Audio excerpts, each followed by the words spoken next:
សួស្តីពុកម៉ែបងប្អូនថ្ងៃនេះ admin សូមមកបង្ហាញផ្លូវទៅកាន់ Eco Hotel ខ្មែរ Lodge របស់យើងសម្រាប់ពុកម៉ែបងប្អូនដែលអញ្ជើញមកលេខខេត្តសៀមរាបហើយធ្វើការស្នាក់នៅជាមួយនឹង Eco Hotel ខ្មែរ Lodge របស់យើងសូមមើលវីដេអូនេះគឺជាវីដេអូបង្ហាញផ្លូវដែលយើងចាប់ផ្ដើមពីចំណុចដំបូងចេញពីផ្សារចាស់បន្ទាប់មកយើងធ្វើការឆ្លងស្ពានវត្តដំណាក់បន្ទាប់មកយើងធ្វើការឆ្វែងមុំបន្តិចយើងបត់ទៅតាមផ្លូវ7មករាដែលអ្នកសៀមរាបហៅថាផ្លូវ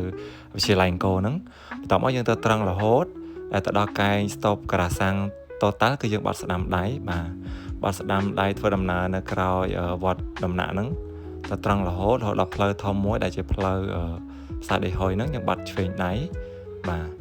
យើងបាត់នៅលើផ្លូវហ្នឹងមកជិះមកត្រង់បន្តិចមកប្រហែលជា300ម៉ែត្រយើងបាត់ស្ដាំដៃទៀតបាទដល់ផ្លូវបាត់ស្ដាំនេះគឺនៅលើផ្លូវអូតែរបស់យើងតែម្ដងអញ្ចឹងយើងធ្វើការទៅត្រង់រហូតមកដល់ផ្លូវធំមួយយើងក៏បាត់ទៅណាដល់ពេលនេះយើងទៅត្រង់រហូតទៀតអញ្ចឹងបងប្អូនមកដល់កន្លែងនេះមកជួយមើលស្ដាំផងឆ្លងផ្លូវបាទបន្តមកយើងទៅត្រង់ទៀតទៅបាទទៅត្រង់រហូតមកបន្តមកយើងនឹងឃើញហើយEco Hotel ខ្មែរ Lodge របស់យើងនៅខាងឆ្វេងដៃណាបាទនៅខាងឆ្វេងដៃនេះយើងមកដល់ហើយបាទបាត់ចូលតែម្ដងទៅបាទ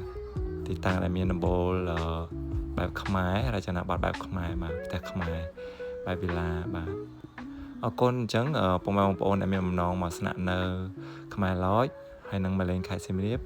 សូមកុំភ្លេចជ្រើសការស្នាក់នៅជាមួយនឹង Eco Hotel ខ្មែរ Lodge របស់យើងបាទសូមអរគុណ